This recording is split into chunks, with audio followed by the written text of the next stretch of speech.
जुल्फिकार बेचारी नूर को डिवोर्स देने के लिए तैयार हो जाता है और इसकी वजह भी यही थी कि हर कोई जुल्फिकार की इस हालत का जिम्मेदार नूर को ठहरा रहा था। लेकिन बॉस, अगले ही दिन नूर की तबीयत एक बार फिर अचानक से खराब हो जाती है। जुल्फिकार घबराते हुए फौरन डॉक्टर को फोन करता है और अब यहाँ इफ्तिखार शाह का प्लान एक्सपोज होने वाला था, क्योंकि जुल्फिकार ने उसी डॉक्टर को कॉल किया था जिसने नूर के हवाले से कहा था कि वह प्रेग्नेंट है। लेकिन वह डॉक्टर बिजी होने की वजह से जुल्फिकार की कॉल पिक नहीं करती और फिर जुल्फिकार किसी और डॉक्टर को आने के लिए बोल देता है। नई लेडी डॉक्टर आकर नूर का टेस्ट करती है और बता देती है कि आपकी बीवी थोड़ी कमजोरी की वजह से बेहोश हुई है, आपको इनका ख्याल रखना चाहिए। जुल्फिकार डॉक्टर से प्रेगनेंसी के बारे में पूछता है तो डॉक्टर सीधा बोल देती है कि आपकी बीवी तो प्रेग्नेंट है ही नहीं। इस लेडी डॉक्टर की यह बात सुनकर जुल्फिकार एकदम हैरान रह जाता है और उसे यह शक हो जाता है कि कहीं न कहीं उसके बाप इफ्तिखार शाह ने ही यह सारा प्लान बनाया था ताकि मैं अपनी बीवी नूर को तलाक दे दूं।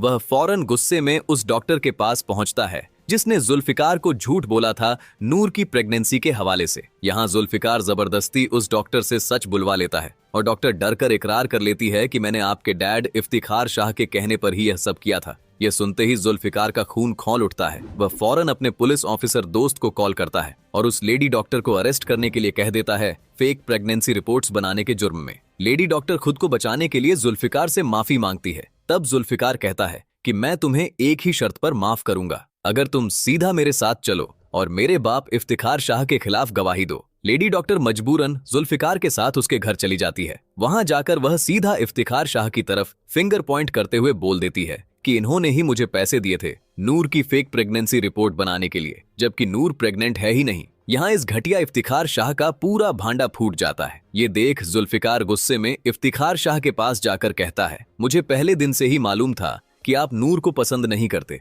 लेकिन आप इस हद तक गिर जाएंगे ये मैंने कभी नहीं सोचा था। आपके इन घटिया इरादों की वजह से ही मैं पहले दिन से नूर को लेकर अपने अपार्टमेंट में रह रहा हूँ, लेकिन फिर भी आप अपनी हरकतों से बाज नहीं आए। फिर वह अपने पुलिस ऑफिसर दोस्त से कहता है मेरे डैड को अरेस्ट कर लो फेक रिपोर्ट्स बनवाने के लिए फोर्स करने पर। तब इफ्तिखार शाह गुस्से में जुल्फिकार की तरफ देखते हुए कहता है तुम मुझे गिरफ्तार नहीं करवा सकते, मैं तुम्हारा बाप हूँ। इस पर जुल्फिकार सीधा जवाब देता है ये बात आपको तब सोचनी चाहिए थी जब आप नूर को मुझसे दूर करने की कोशिश कर रहे थे। जब जुल्फिकार का दोस्त इफ्तिखार शाह को हैंडकफ लगाने वाला होता है तब जुल्फिकार उसे रोक देता है। अपने बाप को एक आखिरी चांस देते हुए जुल्फिकार कहता है आज के बाद आप मेरी और नूर की जिंदगी में दखल नहीं देंगे और उस लड़की मारिया का जिक्र मेरे सामने कभी नहीं होगा, वरना मैं आपको तुरंत पुलिस के हवाले कर दूंगा। लेकिन दोस्तों, असली खेल तो अब शुरू हुआ है, क्योंकि एक तरफ इफ्तिखार शाह किसी भी हाल में नूर को जुल्फिकार की जिंदगी से निकालना चाहता है, तो वहीं दूसरी तरफ सालार भी अब जुल्फिकार की जान का दुश्मन बन चुका है,